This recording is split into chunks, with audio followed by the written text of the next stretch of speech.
finally Anthropic එකෙන් Claude වලට web search feature එක release කරලා තියෙනවා. Claude වල තිබුණු ලොකු අඩුපාඩුවක් තමයි මේක.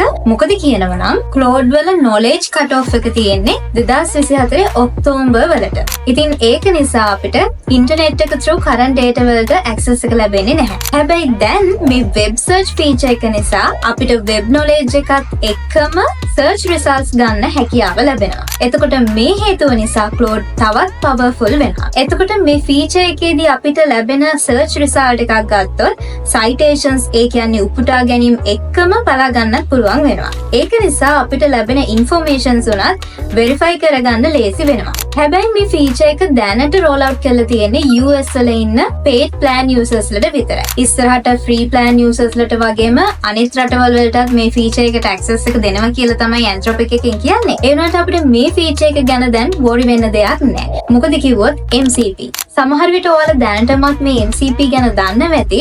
ඉතින් MCP එහෙමත් නැත්නම් Model Context Protocol කියලා කියන්නේ Claude වගේ AI tools වලට external data source එක connect වෙන්න උදව් කරන open standard එකක්. මේක හරහා අපිට up to date web search results ගන්න පුළුවන් විදිහට customize කරගන්න හැකියාව ලැබෙනවා. උදාහරණයක් විදිහට Claude එක Brave search use කරලා බලන්න පුළුවන්. ඉතින් ඔයත් try කරලා බලන්න. ඒ වගේම ඔයාලා මේ MCP එක දැනට use කරලා තියෙනවද?